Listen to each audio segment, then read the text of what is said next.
Well, hello. You found us all right then. That's good.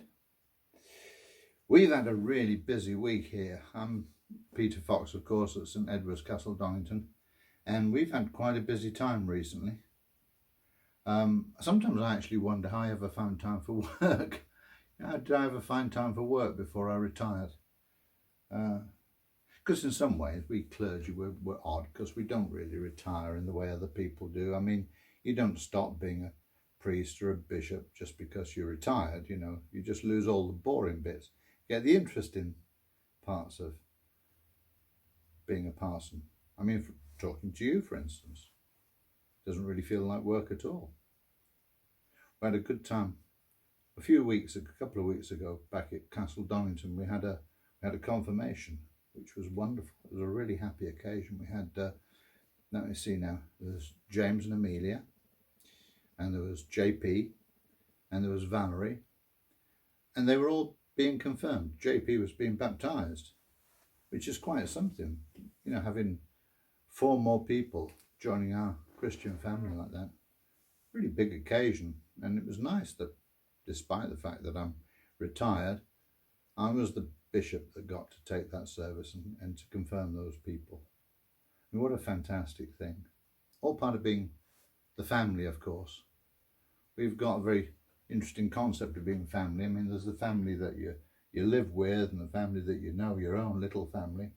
But we Christians are lucky because we've got this other family, this big family, brothers and sisters all over the world in all sorts of situations. And there they were, JP and James and Amelia and Valerie, all coming to be part of that family.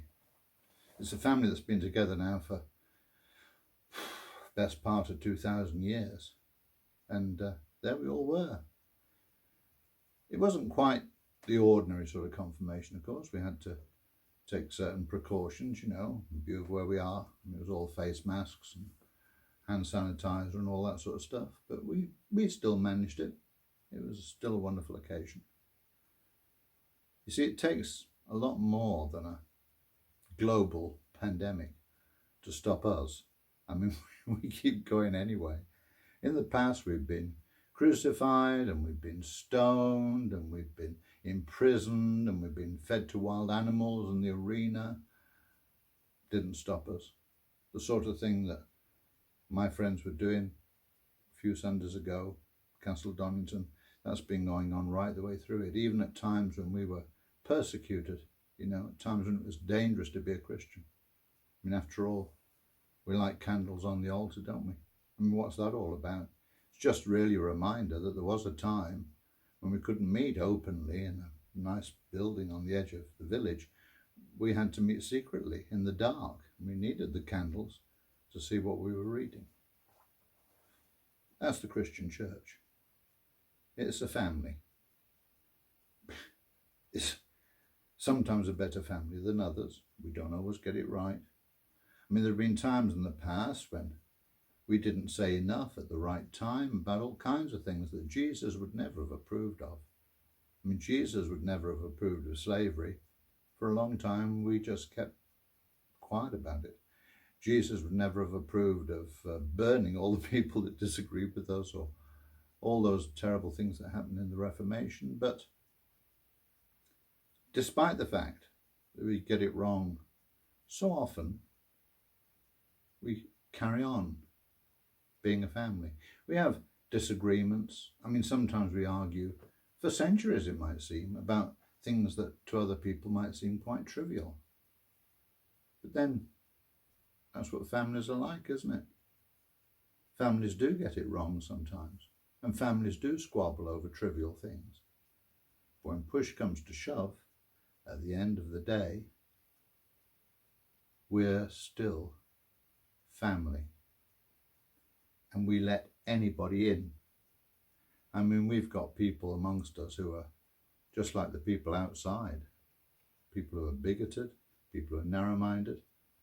But we've also got saints and martyrs and wonderful people amongst us.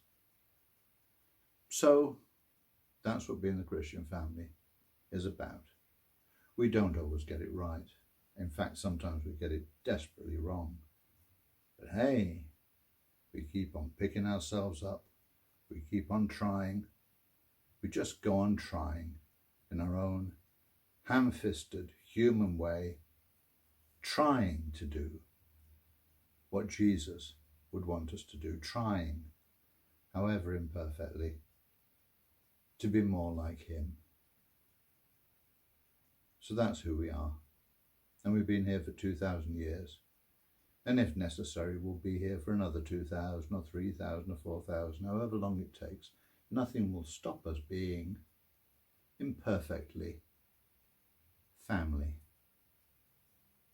And if you were ever baptized or you ever got yourself confirmed, you're part of that family too. You may have very little to do with it now, but it doesn't matter. One day you'll come back. You'll probably be a little bit embarrassed because you've been gone for so long, but you'll need us for something, and we'll be there because we're family. That's just what it means to be family. We're a little bit, in many ways, a bit like your mum.